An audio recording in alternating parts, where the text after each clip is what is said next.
Hello everyone. Is there someone? I'm gonna invite Mo.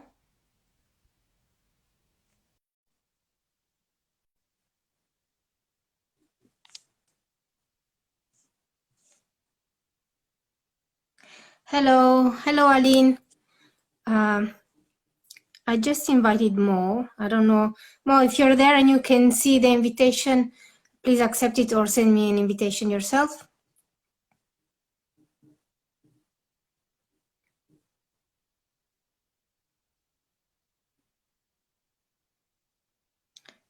Let's see if this works. I'm trying to accept the invitation from Mo.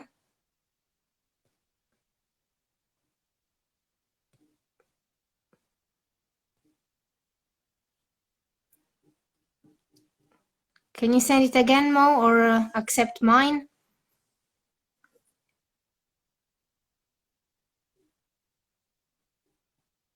Let's see if it works.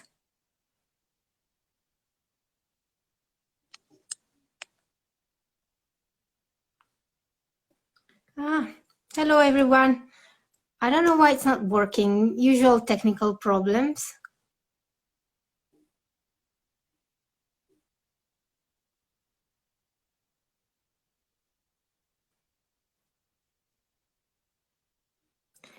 I'm accepting your invitation, Mo, but I don't know why it's not working. Good evening.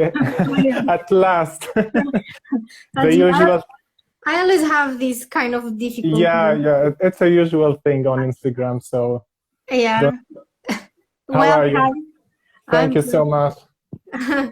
So hello everyone. This is Mo. He's currently living in Italy, in Milan, but I don't know where you're from, actually. I'm originally from Syria. Oh, from Syria. As a student. Okay. Mo, would you like to introduce yourself?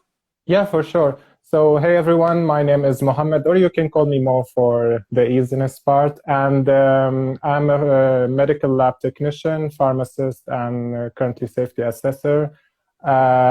From my account, if you are following me, I'm obsessed with skincare, the science behind it, the details. Sometimes it's too much for me. I go into too much detail, but it's what makes me going. So if that's interesting to you, come join the family. Yes, follow Mo because his account is very interesting. So I do recommend it. Mo, yes. So we are going to talk about the safety of cosmetics and ingredients and the regulations. Yes. And you mentioned that you're also a safety assessor. So would you like to tell us what it takes to become a safety assessor? Actually, it's different from country to country, but let's speak about the European Union, where I'm currently located. There is a kind of requirement what kind of degree to have to be allowed to be a safety assessor. There is some laws about it that you need to have a degree in pharmacy or toxicology or medicine or something equivalent that is recognized in the European Union. Then you can have the training by a course or a master degree.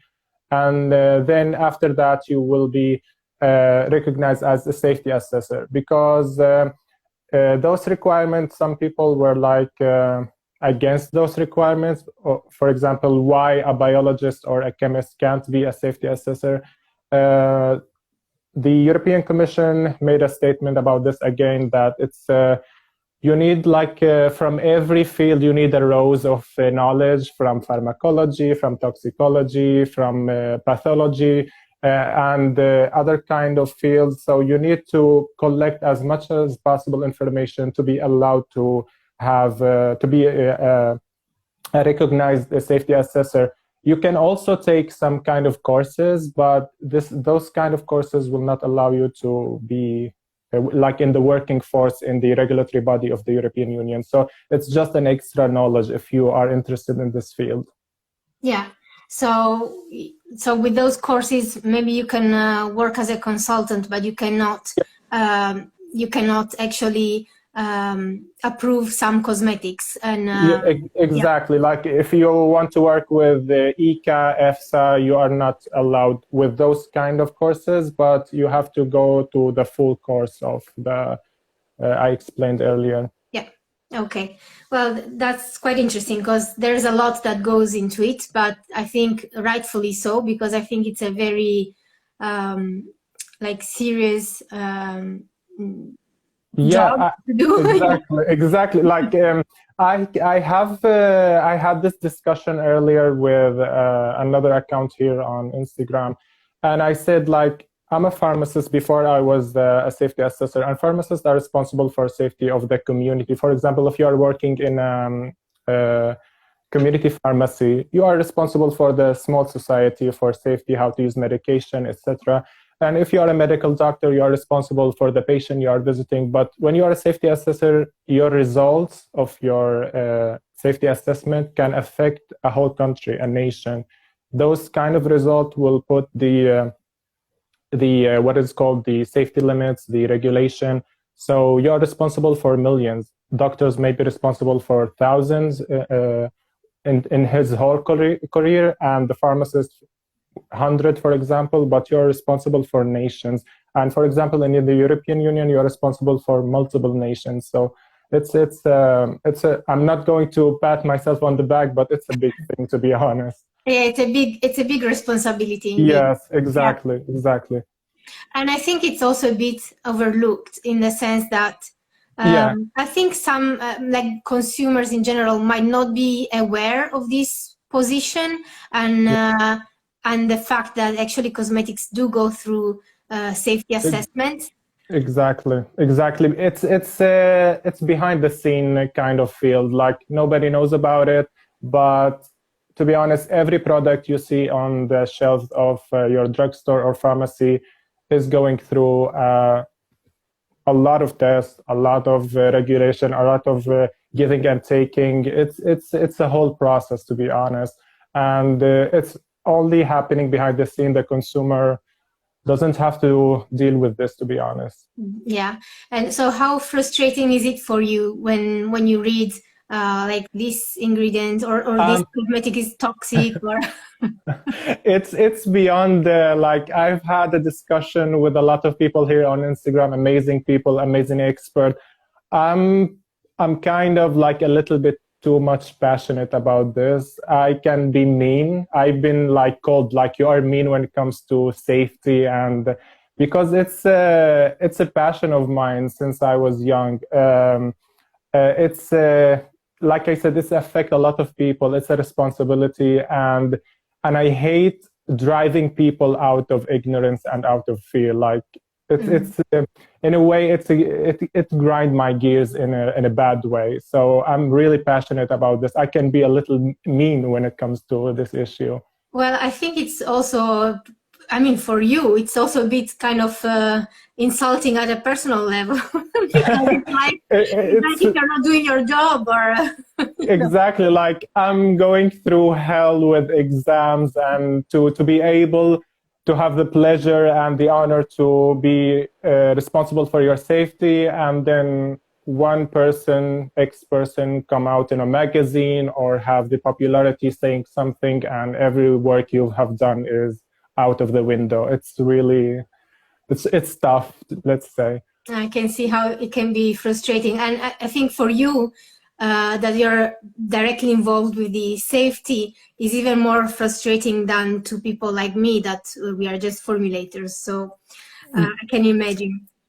So I got sent some questions, so maybe we can go through those. The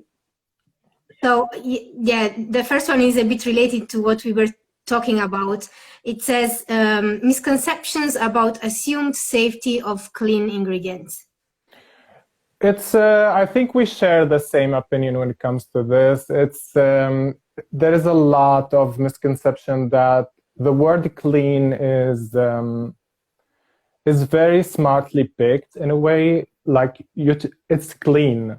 The opposite of clean is dirty or toxic or whatever. There is a lot of misconception, like when it comes to natural ingredients. As a cosmetic formulator, you know that it's not safer when it comes to safety between a synthetic compounds or a natural extract, because we don't know how many hundreds of compounds that exist in this extract. It could be something like essential oils or something that can trigger allergic reaction or immunity response.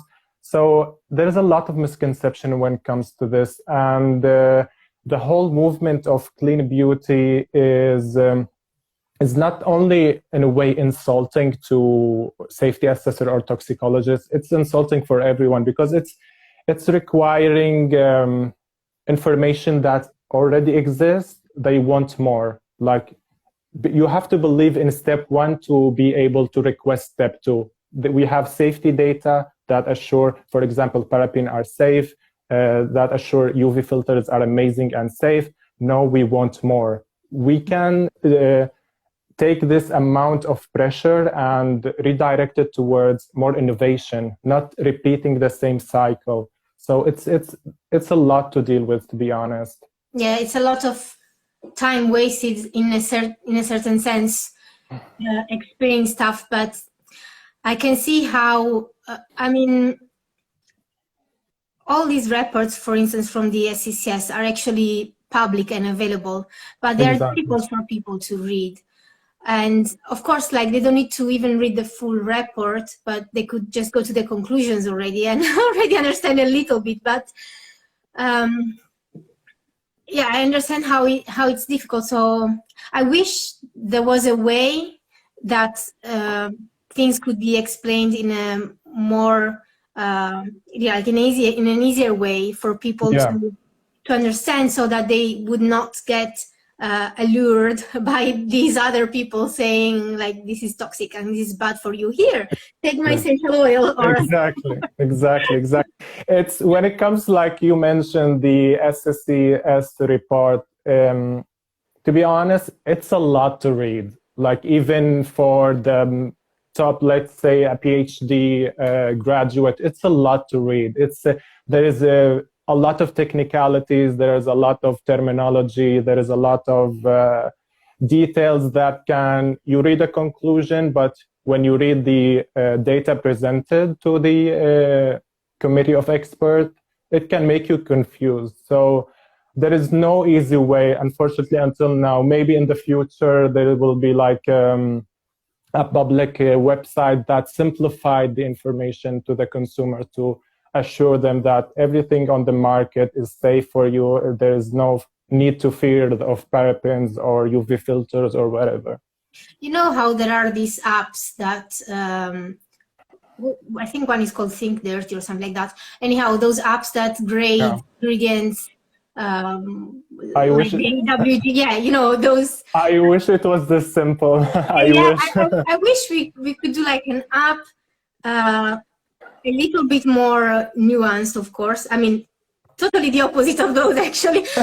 Exactly. I would say, okay, like in layman terms, what the regulations and the research, the studies have found, and then with the appropriate link if someone wants to go deeper, I wish like there was something like that. But yeah, I totally agree with this. Like, I hope there's a programmer. I'm so bad with programming or in computers, so if there is a programmer here, go for it. You have my full support for this idea. It's amazing. I wish, no, but I don't think I have the time or the knowledge to do that. Exactly. I wish. Same here. Let's see. Oh, well, this is interesting because Jen from the EcoWell asked. With the juicy questions. The CEO of Beauty Counter said that the dose doesn't always make the poison. What is your opinion on that? Yeah, so I think Jen sent me this, blog post earlier, and I've went over it. I was planning to do a deep dive on it on this weekend just to understand what it's a very well written, actually, blog post. I don't know this person behind it. Like, I don't know if she's a toxicologist or anything, but I know she's related to marketing. But the way this article was written is give you an idea that she got some help from toxicologists because she was using a lot of very correct terminology. She's using issues that we are facing now when it comes to toxicology and safety assessment.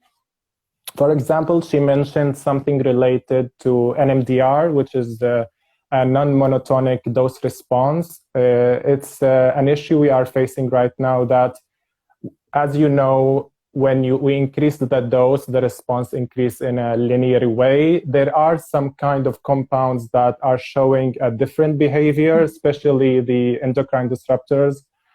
They are showing what we call Nmdr, a non-monotonic dose response behavior. So the EFSA, for example, the European Food Agency, was trying to study this. Like, it's not the way the article was written is like, oh, it's a new emerging problem, we need to be more careful or whatever, just to skew readers away from reality. But actually, it's an old problem that the EFSA is actually investigating right now. For example, they already did some investigation when it comes to bisphenol A, known has properties of endocrine disruption. They found that there is no Nmdr behavior. But when it comes to phthalate, for example, there are some kind of, let's say, markers or signs that this could be true, and a further investigation is actually in the process right now. And in the future, maybe next month or next year, we can see something about this. But it's not something to like remove a principle of toxicology that the dose makes the poison and say, oh, it's not correct. Like, it's a singular cases by cases situation, but it does not remove this principle from its being a fact.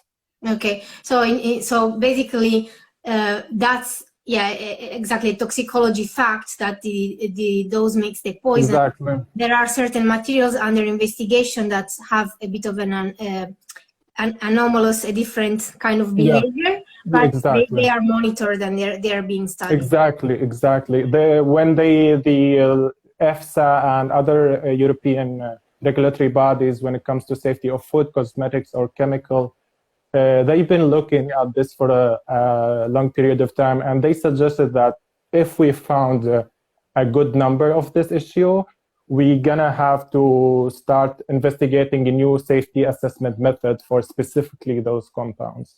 Yeah, and I think you actually recently wrote a post about, hazard and risk, because the European Union works more on hazards while the US works more on risks. So maybe, I don't know if you want to talk a bit about this as well. Yes, exactly. For example, let's explain hazard and risk. I think one of the best example I've seen is the lion is a risky animal, but if it's inside a cage, it's just a hazard. You are not exposed to it like on self-contact with it to have a risk. Europe has a hazard approach when it comes to pesticide, herbicides, and other kind of chemicals that we are definitely exposed to. And when it comes to the cosmetics and personal care product, it more have a way of a risk approach. Because not all of us use, to be honest, personal care product. Not the whole population is exposed to it, compared to, let's say, a vegetable are treated with pesticide or anything like this. So the Europe is trying to make the rules that already strict, in my opinion, to make it more strict in the future, just in a way to be more safe. That's it. Like, they are not trying to change the game or whatever, but just to make it more safe. There is direction in the European Commission pushing towards this way, and especially about the Green Deal that is going to happen the next 6 years. It's pushing toward this path. Actually, we had a question about it, and it says, what do you think about the Green Deal? The Green Deal is let's say a policy. It's a big thing, to be honest, agreed on by European Commission, I think in 2019 or 2020. And there's behind it a lot of investment of money to work on greener Europe, let's say, because it works on the economy, it works on safety assessment of chemical, it works on innovation of new safer chemicals. There are some opposition against this deal because let's say the pioneer of this deal, the guy that pushed it in the European Commission, was focusing on that the regulatory body of Europe needs more to a principle of preventing the risk before it's happening, because he thinks that now the regulatory body in Europe is taking the approach of, let's say, assessing, then taking action. He wants to immediately prevent it from happening. And we know in science it's not possible. You have to test things to know how this will affect us. So there's some criticism towards this Green Deal. In general, it's a very good policy because it will push companies to innovate more in environmental friendly chemicals, phase out some risky chemicals, let's say, and push towards, like it's from the name Greener Europe, like phasing out any chemical that could have an issue with our health. So in general, it's a good thing, but some kind of aspect when it comes to safety assessment is, let's say, sketchy in a way. Yeah, well, I guess it's a lot of politics as well, and Exactly. sometimes the choices of governments or regulators are not actually based on the science, but on other parameters. So, yeah. Exactly. I think in my latest post, I touched on this issue, is that in risk assessment, we give the result, the data, to set limits, to set regulation. But there's a lot of people that don't speak about this, which we call risk management and risk communication. Risk managers are not required to be, let's say, in the scientific realms, because they are switching raw data, raw information from the studies of safety assessment into regulations and laws. And here in this part of switching from scientific to policy and science, there is a lot of influence, there is a lot of skewness that could happen by the country policy, the industry, pressure lobbies. It's a reality, and it's happening actually. So it's an issue, but there is in the Green Deal, there is a lot of pushing towards translating this science data from safety assessment into reality. So let's hope it works in the future. Yeah, that's very interesting. Actually, it's always a complex topic. Apparently, there is never anything it's ever simple in the. Yeah, I wish life would be so much easier when it comes to this, to be honest. Yeah. Let's see other questions.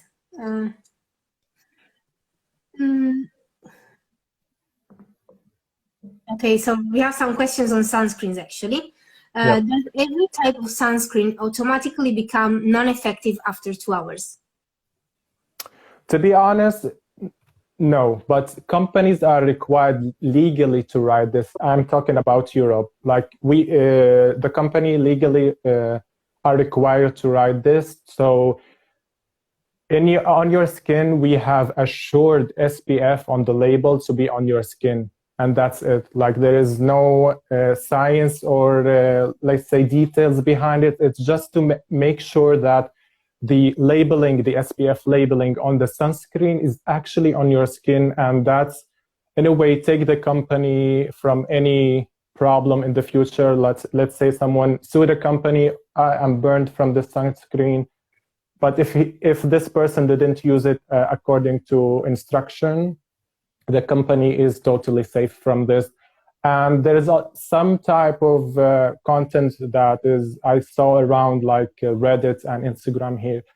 They are testing with the UV cameras. I know UV camera is not the most accurate thing, but it shows you that sunscreen were made to last. but in a way, you should always reapply every 2 hours. There is nothing like in 2 hours exactly the sunscreen will disappear. No, there is no such thing. So the UV cameras, they show the how even the layer is, but they don't really show the protection factor.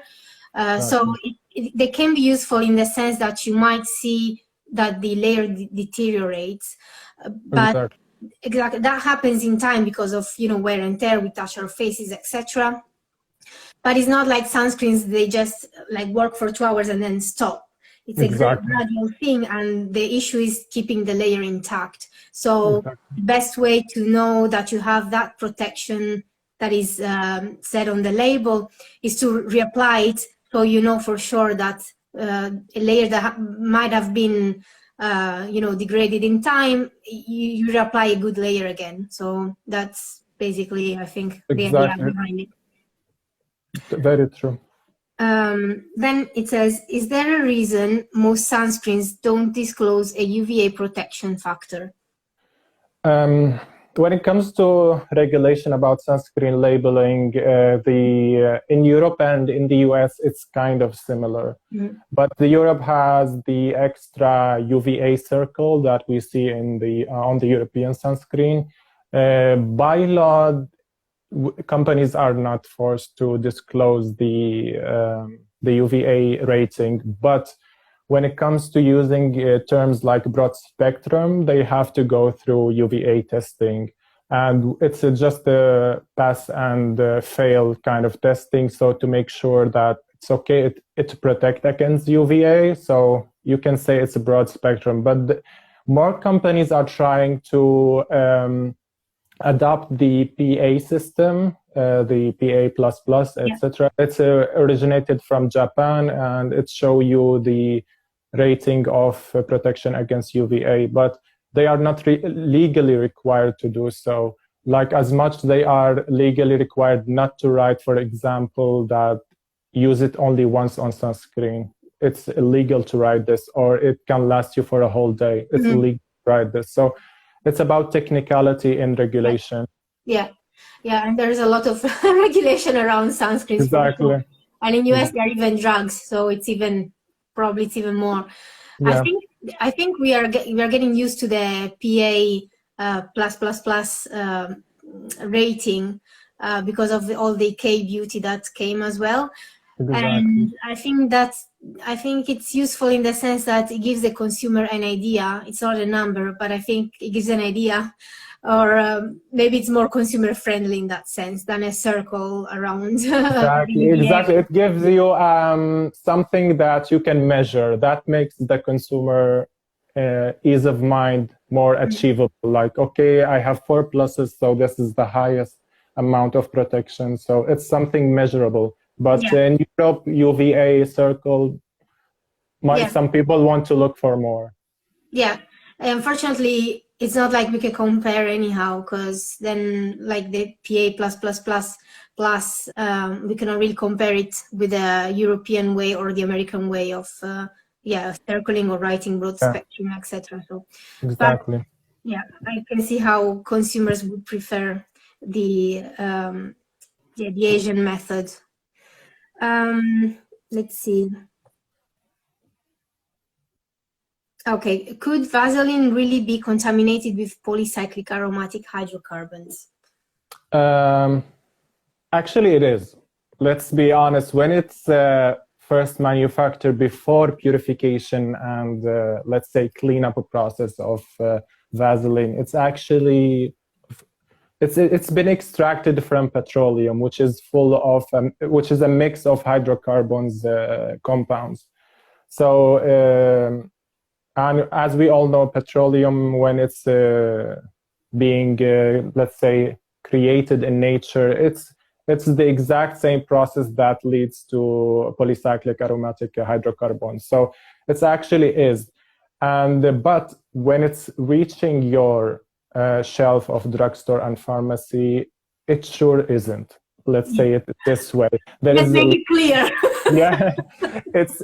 That's something that I think I also talked about it earlier in one of my posts, that petroleum is actually, petrolatum jelly or Vaseline or whatever you want to call it, is actually banned in Europe. It's just a technicality ban because we can buy it everywhere. Of course, if I went down to the supermarket, I can grab some Vaseline, but it's just a technicality ban in a way that if the company is not able to provide the purification and cleaning up process history of this, let's say, batch of Vaseline, it's not allowed in the market. And that's it, because we know that the polycyclic aromatic hydrocarbon are actually carcinogenic. So they are not allowed in the market. So it's simply as that. But the one you are holding in your hand is totally safe.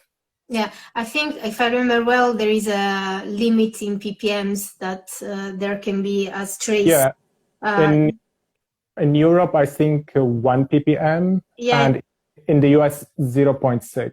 So it's just yeah, it's very low. But I mean, even these things have been defined. So exactly, there are laws in place for exactly. that.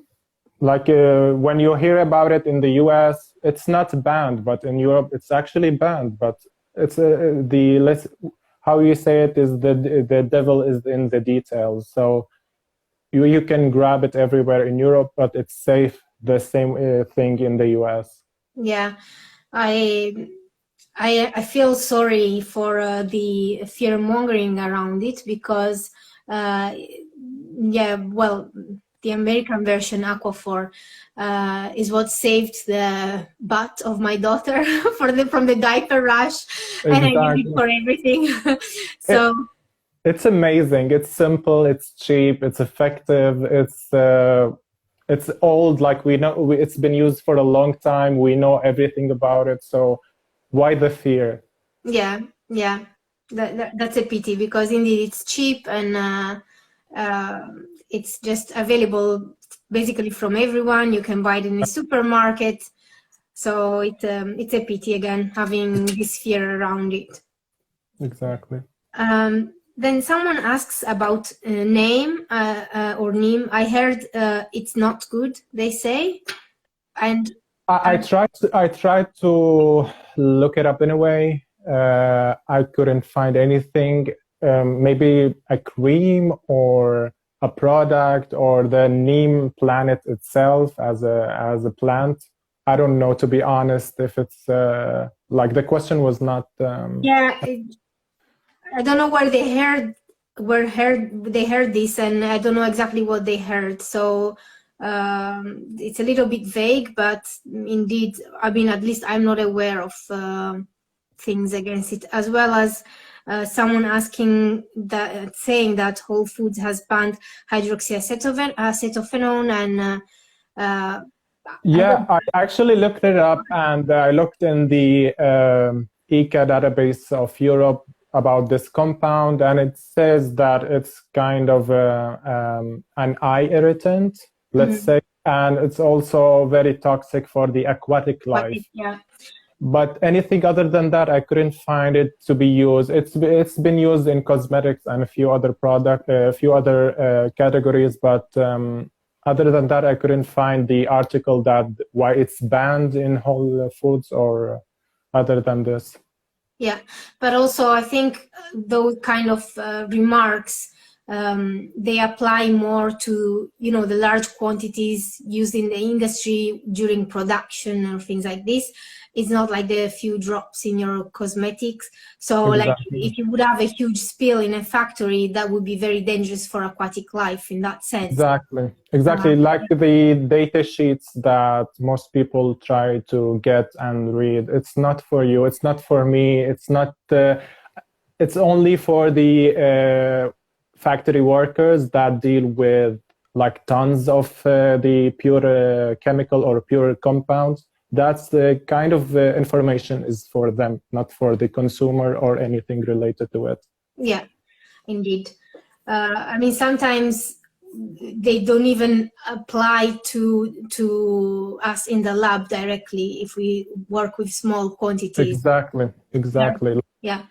There is no kind of need for reading those kind of data sheets, because like I said, they are specifically in regulation and law, they are focused toward those people, not other.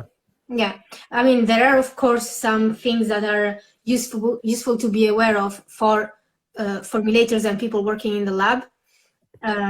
So like, for instance, if you need extra care for eye protection, etc. But for consumers, it's really not useful. Exactly. You don't need to get a headache from it. It's not actually worth it. And you will not be exposed to this amount ever in your life. Yeah. And then someone asks about Lanotoprost, aka Revitalash. Actually, it's latanoprost is actually what we call in pharmacology is a prostaglandin analog. Mm-hmm. It's used to treat a disease called glaucoma, or let's say eye hypertension. Mm-hmm. And it's very effective. It's also used, and they found that this by accident, to be honest. It was found to increase the growth of your lashes. And it's very effective, but actually you have to use it for as long as you can until you whenever you stop, the lashes will get back to the normal size. And it's safe. It's been used with kids with a very young age. So there is a lot of studies. I think there is one in 2019, and they found it's totally safe. But you have to be careful when you use it. There is some kind of side effects like eye irritation, for example, pigmentation of the eyelids. And for people with, let's say, blue eyes, green eyes, or something in between, there is a 50% chance there will be an eye color change. Your eyes will be brown. So, and this can be reversible or irreversible, depends on the person. So all of those you have to be careful with and take them into consideration. Yeah, that's very interesting. Yeah, as usual, when we speak about drugs, there are side effects. So, I mean, this is a drug that was tested for the glaucoma. So we have to keep in mind those. Exactly. And you have to be treat it as a drug, even if it's available in a lower concentration for your lashes. Just to treat it, it's not changing the molecular structure. It's still the same, but with different concentrations. So treat it with, let's say, respect when it comes to side effect. Yeah, exactly. And then someone asks about microplastics. It was a very big topic, to be honest. Let's say microplastic as a definition is any kind of a plastic with dimension smaller than 5 millimeters. So it can be visible with your naked eye, but it can go smaller, of course. Microplastic, when it comes to microbeads, they were banned in Europe, and the duration of the ban was finished in 2020. So it's not existing anymore in the market.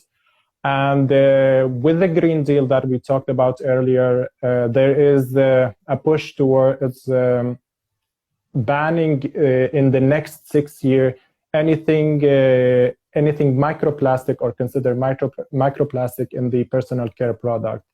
So there is a lot of, let's say, push and take when it comes to this issue, because there's a fear when it comes to this. If we ban microplastic when it comes to cosmetics or any kind of personal care product, manufacturer might move or migrate towards nanoplastic. And nanoplastic, we don't have a lot of information about, and this can lead to a big problem. So it's still in the discussion of yes, we do it, no, we don't. So we will see in the next year maybe something by the regulatory bodies in Europe decide what to do with it, to be honest. But until now, when it comes to microbead that are not biodegradable and used for exfoliation, they are banned in Europe. And the ban is complete by 2020, like I said. And in the next 6 years, the the next phase, we will see what will happen, to be honest. We don't know. It's going to be interesting to see what happens indeed, because it could affect greatly the industry, this ban. Exactly. I mean, yeah. And also it depends a lot on the definition, because besides the size, I think there is also 2 other requirements. If I remember well, one was the solubility. So I think anything that is soluble with 2 grams per liter and more is not considered a microplastic. Yeah, and, there is a lot of technicalities in this. There's like rules when it comes to, is this will be in the ban or will be safe from the ban? Yeah, and the liquids, exactly. Because, I mean, there are a lot of polymers that we use in cosmetics, and if they get into the definition of microplastics, it's going to it will be a challenge for you guys. It's going to be really a challenge. It's going to be interesting to see what happens. Exactly. So let's hope in the next year or 2 years there will be clearer evidence what will happen. Yeah. Well, you'll probably keep us updated. Yeah, I'll try my best, hopefully, to update you guys in a post, on a story, or whatever. But it's let's say it's a battle actually happening right now when it comes to this. Yeah, it's difficult. Well, of course, I mean, that's your job, but in general, it's difficult to keep updated on regulations because they are different in different parts of the world. So. Exactly. You always have to keep an eye on them, and sometimes it's not the easiest thing. Exactly. It's a lot, to be honest. Like there is a rule that I think I mentioned earlier in a post, that what is safe is not actually a harmonized, let's say, definition of what is safe or what's not. Like what's safe in the US might be not safe in Europe, and vice versa. It's an issue. So keeping up with all the regulations, sometimes you get messed up. Like sometimes I mix some kind of regulation from the US and I think it's in Europe, but it's not. So you always have to keep updated, keep reading whenever. And regulation actually does not come out with a media coverage that is amazing. Like, for example, an artist released a song. No one read about it. You have to go deep into the site and look for a dossier here, amendment here. So it's a lot, to be honest. Yeah. I think it's very interesting, the fact that what is safe in Europe is not safe in US, exactly, or vice versa. Because people do ask, but I mean, why? Because it should be based on science. So if it's not safe in Europe, it shouldn't be safe in US. Exactly. We wish there is like a harmonized organization that put those laws into each country or each region, but it's not like this. And the problem is that there is a difference. I mentioned it earlier, the risk management and risk communication. Maybe there is something in the US, the lobbies pushed really hard on the scientific community to don't allow this thing. It's not a conspiracy theory, but it's a reality that between policy and politics and science. So it's an issue. Europe is working on it, to be honest, to reduce this amount of industry pressure on the risk, let's say, managers. And we will see in the future, but it's not like conspiracy theories that companies want to kill you or whatever. No, it's not like this. Of course, countries has also laws and amendment that they need to protect their citizens. So of course, no matter how pressure is applied by the industry giants, of course, they will not try to allow harmful to their citizens. Yeah, there is indeed a lot of lobbying going on, and also in US there is also the other side of lobbying for the all these small businesses, indie brands, etc., because they wanted to revise the cosmetic law, and I think it would have how do you say, oh my god, the English words don't come to my mind. Don't worry. We are not both, English are not our first language, so. Yeah, it would have had some negative effects for the small businesses. So there is also that part of the lobbying, not just the big industries. Exactly. And then in US it's even more complex because you have the federal law, but then you have the state laws, so they can have different. Exactly. In Europe, it's more unified. Like there is if the European Commission make a regulation, every member state will have to follow this with a specific period of time. And the only freedom is it in the translation of this law into reality. So each country or member state has the freedom to translate this regulation into real life. So this is the only. For when it comes to the US, it's a bit more, like you said, trickier. Yeah, it's. I think that's why I find it so fascinating, but also because I lived there, so I saw these things. But it's very interesting. Exactly. I don't know if there are. I haven't seen questions from. Actually, I was not focusing, to be honest. I don't know if there is a question, but I think there's a couple, but I didn't catch them. I missed them too then, because I only see like this person joined and this person joined, and I cannot see questions. It says you could maybe explore on the role of European Medicine Agency and how decisions are based on scientific assessment. So when it comes to drugs, it's totally different. There is a lot of, let's say, stricter rules when it comes to drugs, because there is a clinical trials that last for sometimes 13 years or whatever to be able to approve the drug into the market. It's very, very complicated. And if we start talking about this issue, we will need like 2 days live stream just to cover the principle of when it comes to European Medicine Agency approving a drug, or how to deal with the assessment or the data that are coming from assessment study of a new molecule. So it's a lot complicated, to be honest. I can imagine. Yeah. There must be so many different stages to go through. A lot of phases. Well, thankfully, I mean, so we don't end up with, hopefully, well, I mean, some drugs have been retired from the, taken away from the market. Exactly. Because of issues that came up after, but luckily. Yeah, exactly. Like the incident with thalidomide, the famous drug that caused teratogenic effect on pregnant women, and it's a lot. Like, but we came a long way since then. So now regulation are.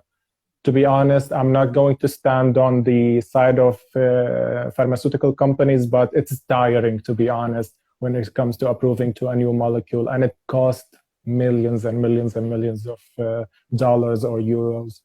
A lot of money, yes. Yep. Yeah, well, I mean, I don't know anything. I mean, drugs is not my field. The only opinion I have is as a consumer. I use them when I need them, and of course I'm aware of side effects, but yeah, that's it. That's my input. It's complicated, so let's not jump into it. It will be very technicals and very details that are going to be boring, to be honest. Yeah, just checking for other questions, but I don't see them. If anyone has questions, maybe you can type them. Let me see if there is anything new. Okay, yeah, I see one. What do you think of this whole fear mongering on sunscreen filters getting into the blood? Actually, it's. I have a very unique opinion on it. I try to, let's say, voice out this opinion, and I was attacked by both sides, to be honest, the clean beauty and the scientific part. So there is a lot of dermatologists, let's say there is a school of dermatology, some very old-fashioned that advise in a pregnancy, let's make it better safe than sorry to use only minerals. We don't have any data that says chemicals or organic UV filter are going to cause an issue, but there is actually a good portion of dermatologists who follow the, let's say, the principle of better safe than sorry. We don't know, we don't have the data because it's unethical to do experiment on pregnant women. Let's be safe than, better safe than sorry. And there is the new, more modern, more like modern school of dermatology that say, okay, we can use it. When it comes to toxicology and regulation, there is no data. I can't say there is a definite answer when it comes to this, but what we have right now says that the organic filters seeping into the blood and being used by pregnant women, let's say, there is no issues. There are no data that suggests there is an issue. And when I tried to voice my opinion on this issue, I was like trying to be that pregnancy is a very, very, very delicate period of life when it comes to the women, when it comes to the, of course, the baby, the fetus. And during my studies in my master's degree, we focused a lot on this, and we focused on the windows of risk that open up during pregnancy. There is a specific time periods that the mother is more susceptible to the damage of xenobiotic or any kind of chemical entering the mother's body. So I was trying to be like, it's a personal choice. I'm not trying to push any kind of idea because I don't have the data and no one else has the data. Not on this side of, okay, use it, or the other side of, please don't only use mineral when it comes to pregnancy. And there is a lot of company, I don't know in Europe or US, but back home, there is a lot of companies when they use the SPF for pregnancy, they are mainly mineral sunscreen. So it's a lot, to be honest, but like I said, as a final word, it's a personal choice. Like there is no data to suggest that it is dangerous or it's going to cause effect, but in the future, there might be a new technology or a new testing method that tell us, okay, we need to change this kind of safety limit or requirement. In the future, we don't know, but right now it's totally safe. Yeah, it's always, as I say, that science is dynamic. So it might come one day another study or something, and then the opinion, the scientific opinion changes. But exactly, we have to base our decisions on what we know now. And yeah, so that's it. And also, let's not forget that some sunscreens that are mineral based, they might not work well on people that have darker complexions, for example. And so it's quite limiting telling them, well, you should only use mineral, and then, you know, they have to go around maybe 2 shades lighter or exactly. It's not the perfect, like, let's say, answer or solution, but like you say, it's everything in life has a risk. Let's say it this way, and it's a personal choice after all. And there is no data that suggests mineral is safer for pregnant women or chemical is not safe for pregnant women. So just you do you, don't overthink it, to be honest, and grab whatever you can. Unfortunately, it's difficult to do you when you are bombarded with all these messages, and especially when you're pregnant and you're so vulnerable because you are scared that anything can hurt the fetus. Exactly. It's difficult to do what you would like to do. I can imagine the confusion. I mean, I've been there, so I know the kind of fears and thoughts that come to a person's mind. So it's easier to being influenced in this delicate period. It's delicate biologically, delicate mentally. So yeah, exactly. There's another question. Thoughts on silicones in hair care products? Does it dry out the hair, or are some silicones better than others? I think you should answer this. This is like I'll answer it. But do you want to give any opinion on the maybe safety of the product? Well, let's say, let me explain this way. Silicones are not going to be absorbed by your body. There is no solid data that says that silicone are going to be absorbed by your skin into the bloodstream or whatever. But if a toxic, there is an idea I want to explain. If a compound, let's say, has a toxic ability and you are not exposed to it, you are safe. You don't need to be afraid of this compound, because exposure is a very important part of toxicology. If I'm not exposed to, let's say, lead in my life, I don't have to be afraid of, for example, a lead come into my healthy and in contact skin. I don't have to be very afraid, or thoughts becoming in my mind, okay, I was exposed to lead. You need to have exposure. You need this chemical compound to reach where it works, where it exerts its toxic effect. So silicones, as I know, as my very minimal information about when it comes to hair cosmetics, I don't think it's a bad thing for you. Yeah, and also I think in Europe at least, they already phased out the D4, and they are going to phase out probably D5. That looks like the direction. So I mean, there are regulations in place, and the silicones that we use in cosmetics, they are safe, as you said. And to answer this question, so the silicones don't dry your hair. All they do is making a protective layer. It's like a lubricant for your hair, so that you have less friction and the hair is conditioned. So they actually lower the damage to your hair because of this friction, of reducing the friction in the hair. And it says, are some silicones better than others?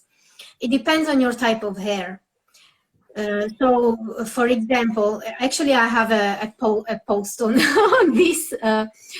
If you have hair that is quite damaged, which means that you have more negatively charged sites on your hair strands,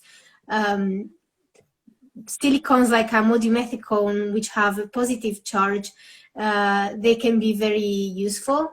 Like now that I bleached my hair, so my hair is quite damaged, I love to have amodimethicone in my shampoo because it works very well for me.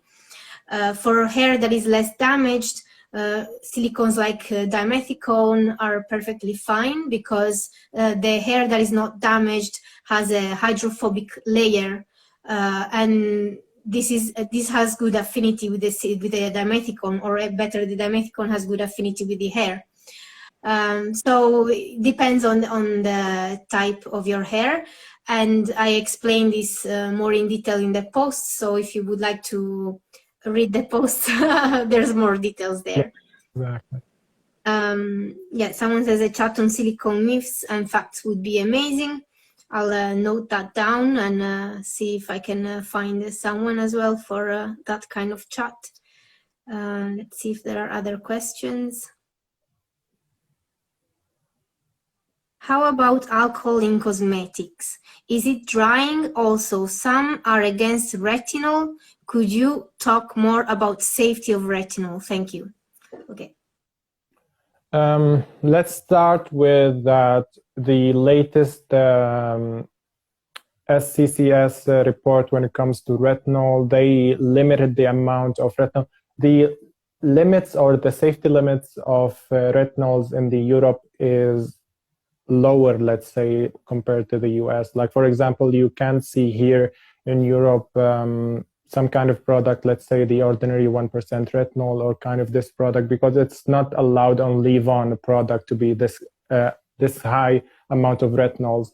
Retinols is safe. Like I said, according to the latest report, I think it was, I'm not sure, 2016, they said it's safe. They assured the previous limits on leave-on product or wash-off, and they decided that those limits are totally safe. There were no new data suggesting like might be a risk, any kind of risk when it comes to retinols or retinoids in general.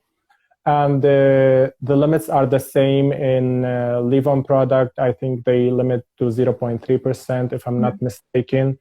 And they said, like, all limits are the same. We are not going to change it. There is no new data suggesting that maybe there is some kind of risk. So for me, I say retinols, all retinols in general, are safe when it comes to like leave-on product or even wash off.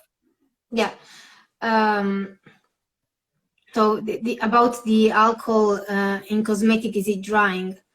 No, because it's not like you're putting pure alcohol on your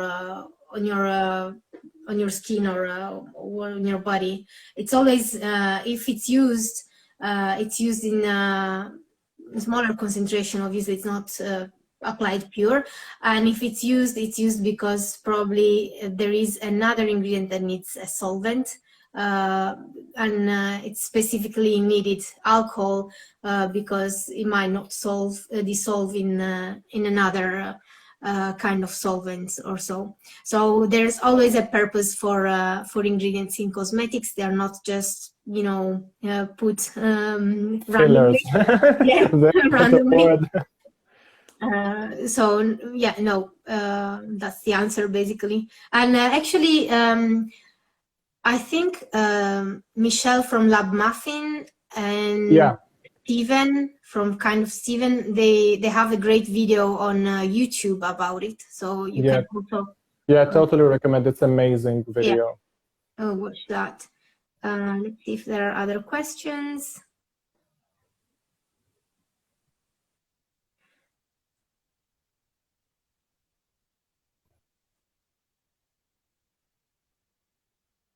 Okay, can you explain glycolic acid? Where can you mix this ingredient? Can it be formulated in hair oils? Okay, I guess this is more for me.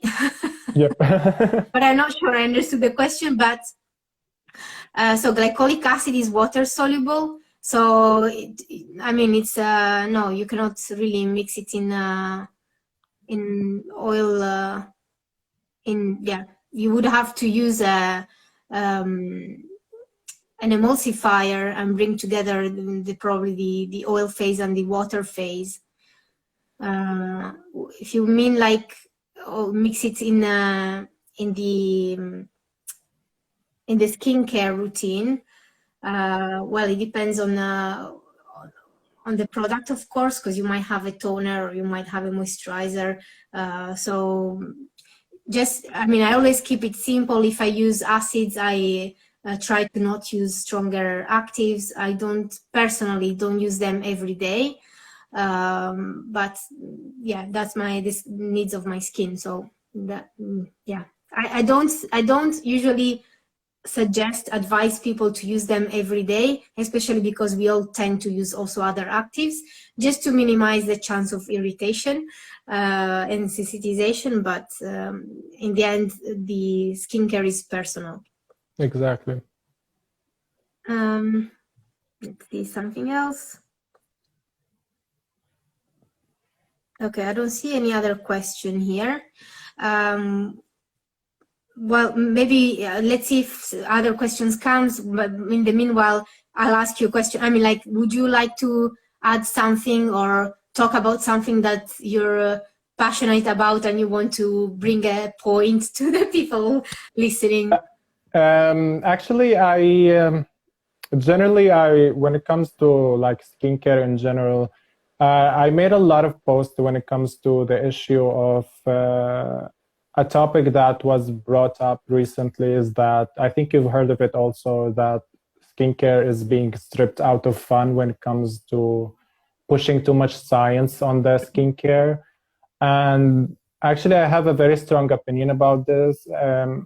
Skincare is actually science and fun. Skincare is could be to focus, let's say cosmetics are focused toward consumer, and that's totally fine and totally correct. And it's a fact, like consumer want cosmetics, but behind those cosmetics, there is like cosmetic formulators like you, there is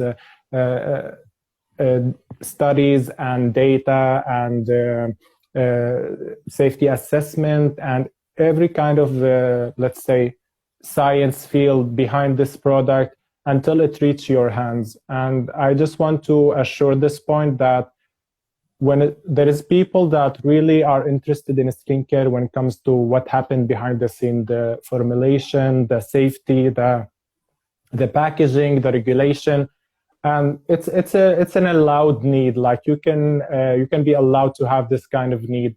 And there's people who are interested in skincare in a way or cosmetics, and I just want to enjoy the experience of using this product, and that is, in my opinion, also totally correct and totally valid to have this need. So in a way, I want to have this word is that don't allow anyone to push you away from each side. If you enjoy being on this side, go for it. There is thousands of amazing experts and amazing scientists that discuss this kind of issue. And if you want to have this just fun, enjoying the experience, there is also thousands of accounts. So don't be pushed, because when this subject was brought up, there was a lot of opinions left and right. So we don't need this kind of discussion. Like I said, you be you, enjoy the science of it, enjoy the experience of it, enjoy both of them. No one can have a rule over you. Yeah, I have a similar but also kind of maybe a little bit different opinion on this, in the sense that there is a lot of science behind cosmetics, that it can go very much in depth. Okay. And I enjoy, of course, bringing some of the science and making it, communicating it in a way that people might enjoy and understand.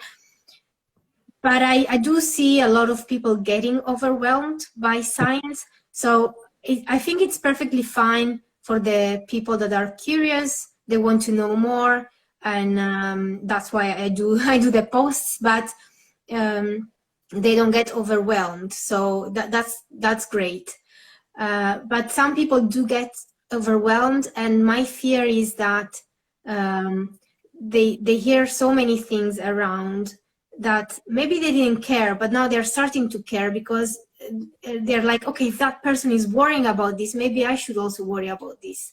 And then they start worrying about things that maybe they didn't really need to worry about, and they get really overwhelmed, and they start digging deeper and deeper and deeper and deeper. And then I ask, like, where does it stop, the knowledge, so that you can just enjoy a product? Like, I said, like, you don't really need a diploma in cosmetic science to buy a moisturizer or a shampoo. Exactly. To enjoy it. So I always wonder where does that stop, and I'm just sometimes sorry to see people really overwhelmed by also this part. It's like, exactly, it's too much. Yeah. Sometimes it's too much, and I've seen it with my own eyes when I first started, that some people, when this wave, I call it a wave of knowledge of skincare, suddenly pop up of nowhere.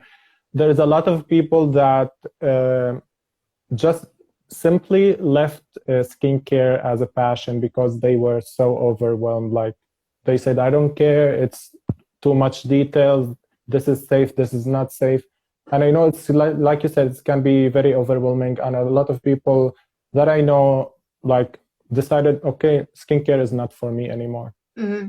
So I don't know, I have the feeling, but maybe I'm wrong, so I actually also want to know your opinion and the people listening, that this wave of people really paying attention to the science came about with products like The Ordinary, that put a lot of focus on ingredients.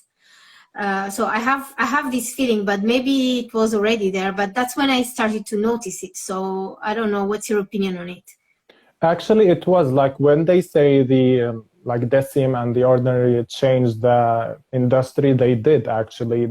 They moved the industry from products like let's say Olay Revitalift, which is packed with ingredient. It's not a one ingredient product, yeah, to a product with just one ingredient with a specific percentage. And this trend is actually still happening. Like we see new companies, new small companies is stating the ingredients on the front, the percentage, and this actually what the consumer wants. Like, let's be honest, brands are not going to just create a product and throw it in the market. They are going to study what the market wants, what the consumer wants. So it's not something like I want to create a product and make the market work with that product. I monitor the market, see what they want, and I create something suitable for them. So actually the consumer want this, like the same issue with the fragrance. The consumer wanted, like they want this kind of knowledge, this kind of experience. They want to know what's inside their product. And I don't know, I'm hoping maybe in the next 2 years, people are calming down a little bit, let's say, and switching back to multifunctional product, because for me, I am a lazy person. I like to keep my personal skincare routine very minimal, and I enjoy it this way, to be honest. Yeah, I actually totally agree with you on that, because I'm exactly the same. I'm all for multifunctional, but yeah, I mean, I think even if as a brand you want to bring a product and you don't want to use that kind of marketing, anyhow you will be asked. So like if you do a product with salicylic acid, they will ask you how much salicylic acid is in there. So that's something that is going to happen now, I think. Yeah. Exactly. A lot of people are interested now, and since the lockdown, people are like have a lot of free time, so they are digging deeper and deeper. And it's a wave. I don't know when it will end, but I don't think it will last forever, because the market is always like ups and downs when it comes to trends. So let's see. Yeah, I don't know what will happen. On one side, of course, like I'm happy that people want to know more, because I always say that, you know, knowledge is power, and it's just nice to personally know more about things. But again, then there is the whole part of the people that get overwhelmed, and I think that's too much. So I think we have to find a balance. Exactly. I made a post about it, that it's a happy zone that you find. Like, don't be overwhelmed with details unless you like this, and don't be just buying products out of marketing claims. Like, you have the right to have the knowledge about this. Yeah. Someone asks, where's the translation, doctor? I was expecting this question, so hopefully maybe I can later download this live and move it to my YouTube channel and translate it. But let's hope I can do this with the exam season that I'm currently in. Yeah, I'll save it. I'll save the live. So I don't know how it works, if you can download it. I have zero clue about Instagram. Same. I will try my best. Okay. I don't see any other questions, so I think we can close the this live, I think. I mean, I don't see questions, so Yep. Okay. Thank you very much, Mo. It has been very interesting, and I actually learned new things. All these safety and regulations is something that I put my nose in for, you know, for formulating, but of course I cannot know them as in depth as a safety assessor. So thanks so much. Thank you so much for having me. And as a final word, please don't be afraid of chemicals. Everything on the market is safe, and just enjoy it. And as my final word, please go and follow Mo. It's Thank you so much. at Mo's Skin Lab, right? Exactly. Yeah, I'm going to write it as well in the description of the video. Thank you so much. Thank you so much, Mo. And someone says, please bring back the parabens. Exactly. Let's make it a move. I wish, but I don't think we're going to go there. But, exactly. Thanks, everyone, for joining and listening to this live. Thanks, Mo. Bye. Bye. Have a nice day. Bye. You too. Bye.